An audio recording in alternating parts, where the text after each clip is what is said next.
Papo Antagonista. As notícias essenciais para entender os assuntos da semana no Brasil. Comentário de Diogo Mainardi. Boa noite, Diogo. Bem-vindo ao Papo Antagonista mais uma vez. Cláudio, boa noite.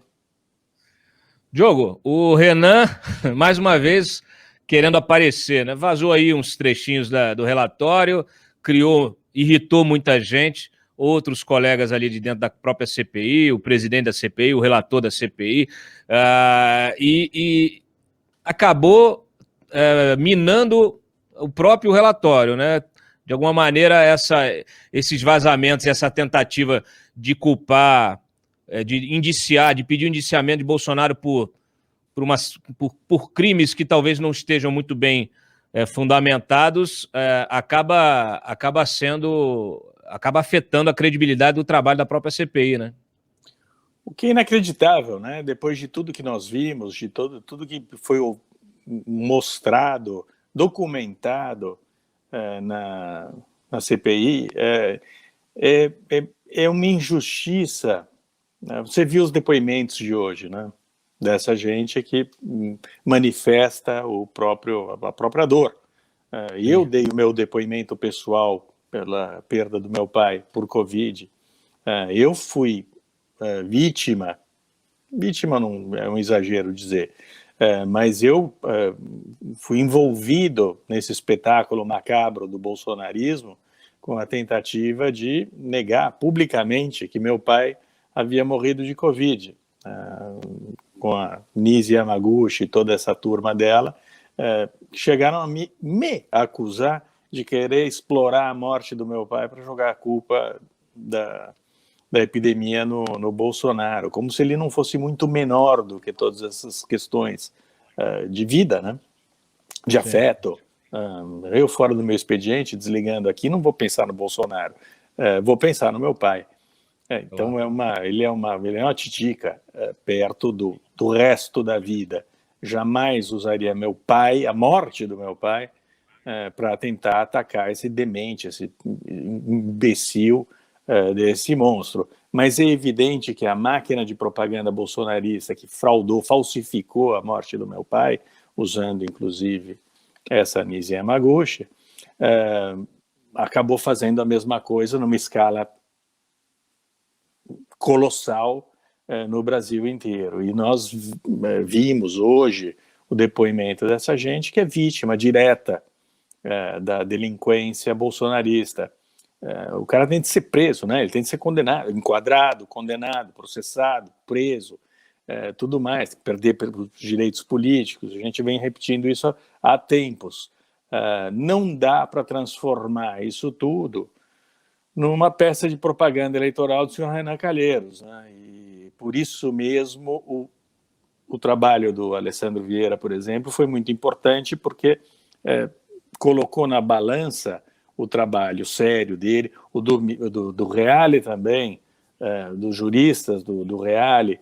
Essa parte agora tem de ser muito bem calibrada para que Bolsonaro, possa ser enquadrado nos crimes para os quais ele pode ser condenado, e só, sem toda essa parafernália, sem esse espalhafato que é fruto da propaganda do Renan, que só está pensando lá na frente, né? Pensando na própria carreira política. Lula não tem o menor interesse em detonar o Bolsonaro mais do que o necessário para enfraquecê-lo eleitoralmente, mas sem tirá-lo da disputa, sem mandá-lo para a cadeia. Então há uma série de um jogo de interesses aí que acaba contaminando o resultado de uma CPI fundamental, importantíssima, que chegou que pode chegar a um resultado importante para o país, que é um esclarecimento sobre uma matança que não tem equivalente na história do Brasil. E o principal crime dele tem provas, né? Quer dizer, as provas são públicas e a CPI ela sistematizou essas provas, né? Que é todo esse crime de epidemia, toda essa política negacionista que levou à morte, como você mencionou aí, muitas pessoas, né? Então, a CPI às vezes abre demais, tenta acrescentar outras situações que merecem investigação, mas que talvez ainda não tenha ali a prova cabal, né, a bala de prata que a gente chama. Nós vimos acontecer, né, nós publicamos, acompanhamos, ajudamos a denunciar diversos desses esquemas aí de venda, né, picaretagem na venda de vacina, etc. Mas o fato é que, assim, a princípio, você relacionar essas picaretagens ao presidente da República diretamente, talvez não seja tão fácil como se esperava, né? Talvez não seja tão simples assim, né? Embora você tenha ministros, você tenha diretores, agentes, gestores que colocaram a mão na massa e que estão diretamente envolvidos, né? Claro, mas são crimes acessórios que precisam ser investigados, a polícia tem que terminar o próprio trabalho. São todas questões que têm que ser desenvolvidas ao longo do tempo.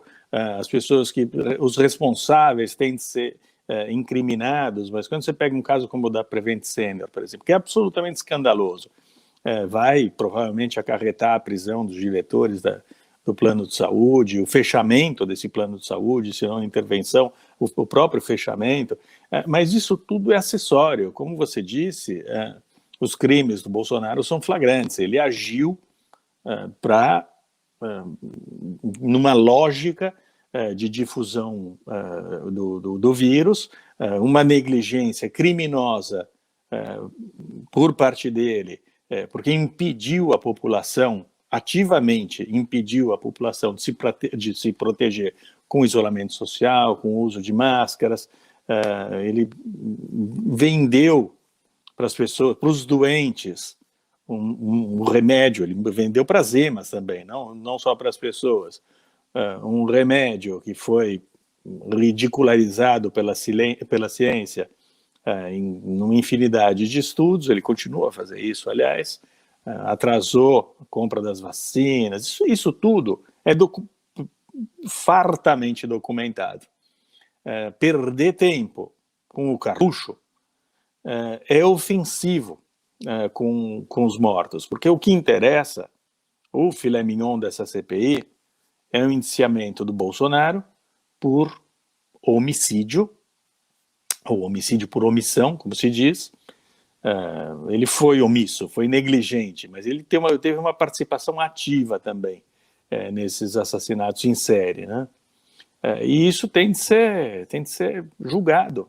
Se a gente não julgar isso daí, o país perde a fibra, perde o sentido histórico de uma tragédia tão imensa, que jamais vai ser esquecida. Corre o risco de repetir no futuro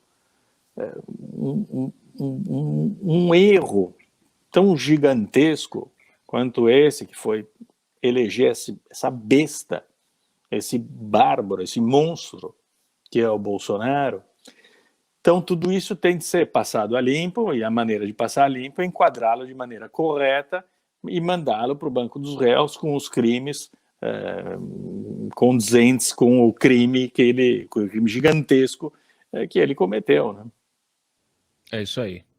Bom, nós temos um outro tema importantíssimo na pauta, que amanhã, pela terceira vez, pela segunda vez, ou melhor, pela quarta vez, né? O Marcelo Ramos tentou 2 vezes, o Lira tentou uma e vai tentar de novo amanhã colocar para votação a PEC da vingança, a PEC 05/2021, que extermina o Ministério Público, qualquer capacidade de investigação, autonomia, independência, qualquer coisa nesse sentido. A gente tem visto uma reação bastante forte, né, das entidades e até de personalidades públicas. O site tem trazido, abarcado aí na sua cobertura todas essas manifestações. Uma delas agora recente, nós publicamos porque hoje, inclusive, porque além de todas as barbaridades que nós já comentamos na outra semana e na outra também, está claro ali que há uma violação de uma cláusula pétrea da Constituição, que é você atingir a separação dos poderes, né? Quando você retira retira do judiciário, né?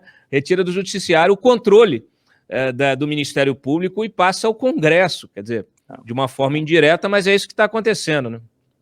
Isso deveria ser, se fosse aprovado pelo Congresso Nacional, se fosse aprovado pela Câmara, deveria ser barrado pelo Senado.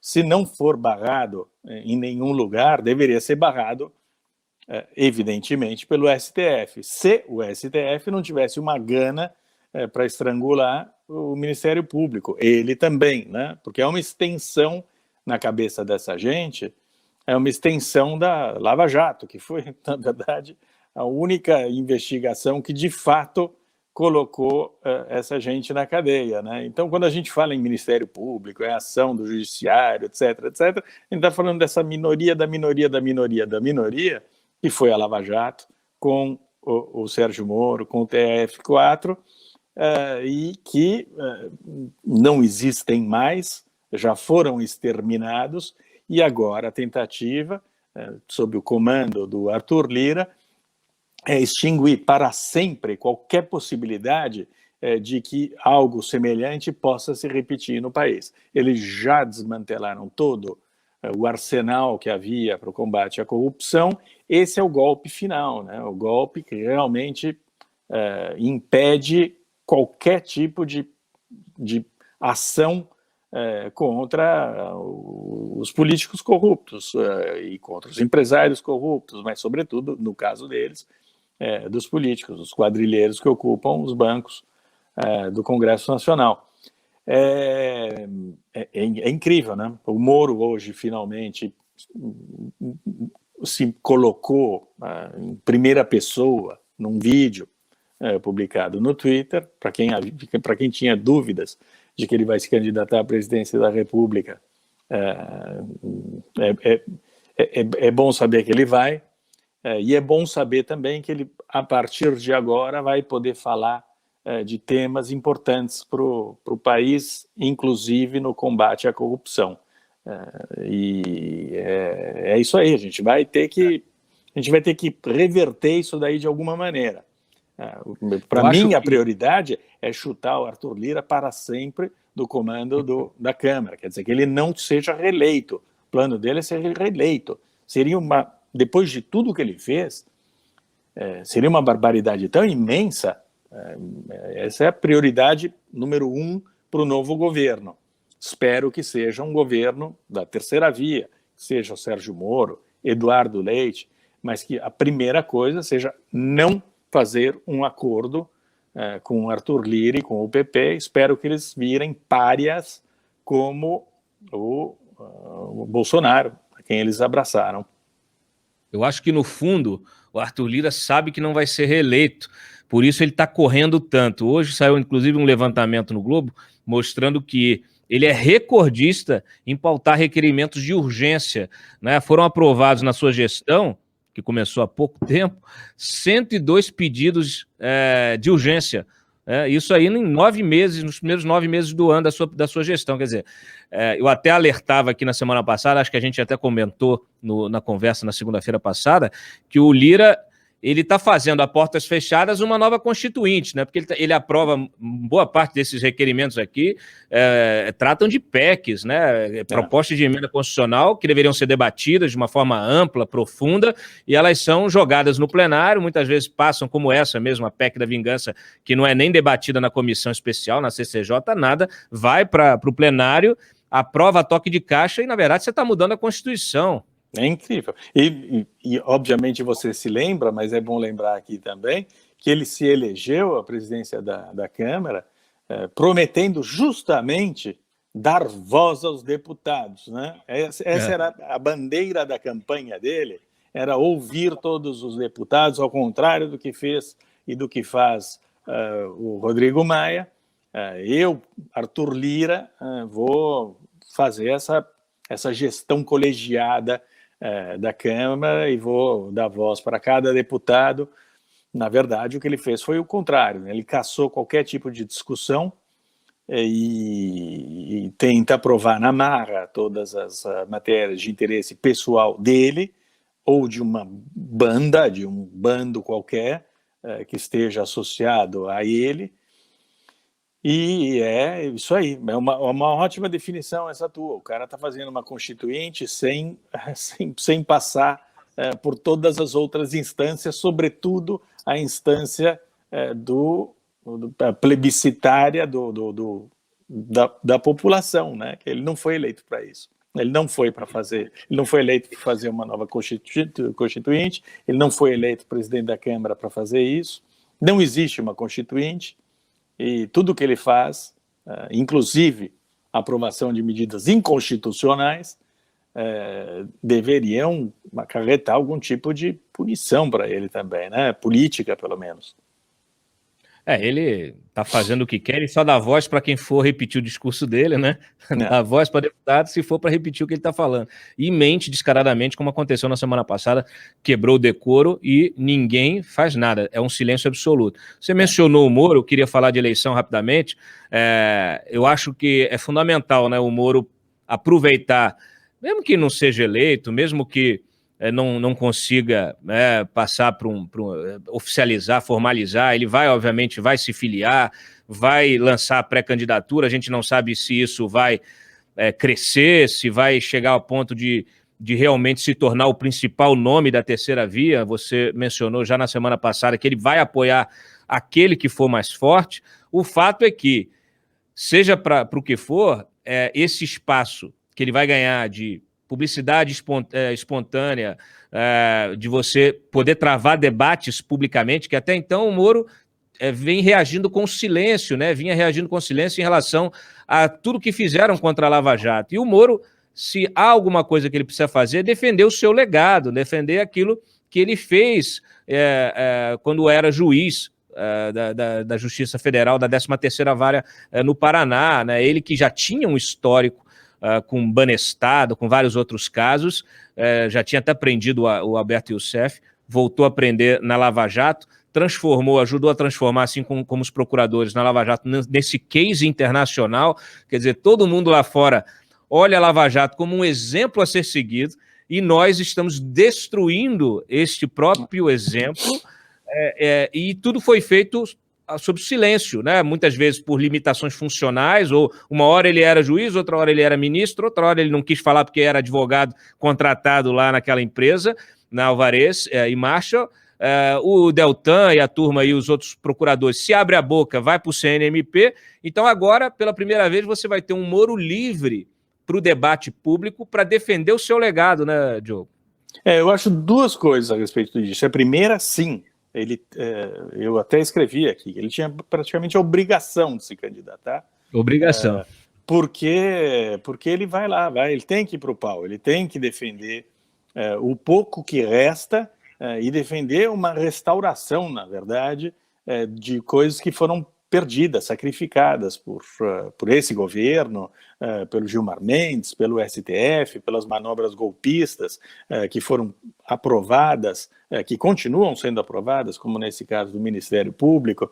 É importante que ele faça esse movimento. Essa foi a primeira reação que eu tive quando eu noticiei que ele estava disposto a encarar essa candidatura. Depois eu fui um pouco mais adiante. Eu acho importante que ele não se concentre, não fique apenas nesse tema, porque é limitado. E eu fiz recentemente um post dizendo que o tema dele, na verdade, tem de ser ampliado, tem que englobar toda a justiça. A justiça é um conceito muito forte, se aplica a ele, ex-juiz, ministro da Justiça.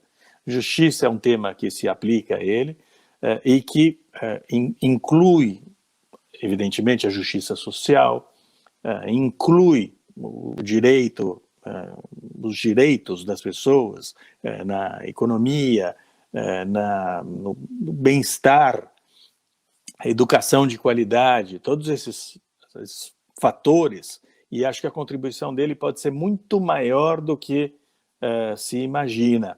Algo que é subestimado, por exemplo, no Sérgio Moro, foi que, na época da demissão dele, a birra do Bolsonaro não era só relacionada ao fato de que ele, Bolsonaro, queria colocar a turma dele na PF. não era só relacionado também ao medo que ele tinha de uma candidatura do Sérgio Moro. Ele estava furioso porque o Moro, junto com o Mandetta, apoiavam a ideia de que as estruturas do Estado deviam ajudar a população a manter o isolamento, a quarentena. A polícia tinha que estar na rua para aplicar multas, para cercear as aglomerações. Ele fez isso no comecinho da epidemia, antes de ser mandado embora, e isso teve um peso muito grande na demissão dele também. O Bolsonaro já tinha essa ideia maluca, criminosa, de estimular a imunidade de rebanho. Essa pela qual ele deve ser condenado e preso, essa mesma ideia, o embrião dessa ideia já estava na cabecinha doente do Bolsonaro quando ele chutou o Sérgio Moro, porque o Sérgio Moro publicamente usava máscara, falava, defendia o isolamento social. Isso tudo criou esse caldo de ódio do bolsonarismo pelo Moro. Então, quando eu digo justiça, é algo maior, que pode crescer junto com a candidatura dele. Eu acho que o Moro tem chance de ganhar essa parada.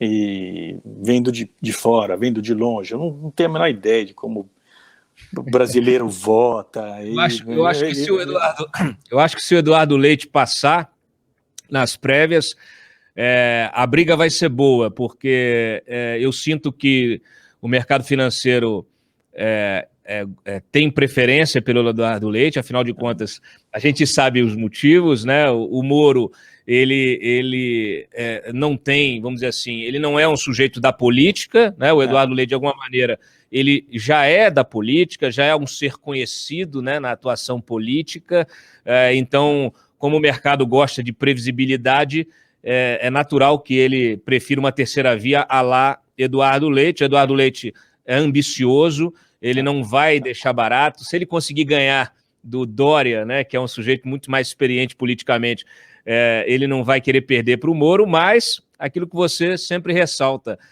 quem decide é o eleitor, e o Moro tem um recall fortíssimo, as pessoas têm uma identificação, ele é um personagem bastante conhecido nacionalmente, tem uma identificação grande com ele. Obviamente, quando eu falo da defesa do legado, é porque eu acho que ele vai ter um trabalho extra de mostrar para os eleitores que foram enganados, né, pelos petistas e bolsonaristas, que construíram uma narrativa de que a Lava Jato é criminosa, de que cometeu abusos e etc., ele vai ter esse esforço extra de, além de falar de tudo que você mencionou, a justiça social, a defesa da economia, do meio ambiente, quer dizer, isso dentro de um cenário muito maior de justiça, né, que é o que se espera, ele vai ter esse trabalho extra de refazer, né, essa imagem, de reconstruir a imagem da Lava Jato, mostrando que essas teses todas, que foram utilizadas, inclusive, para soltar o Lula, elas não param de pé, elas não têm sustentação. E o Moro acho que vai ser facilitado nessa tarefa, porque ele tem uma imagem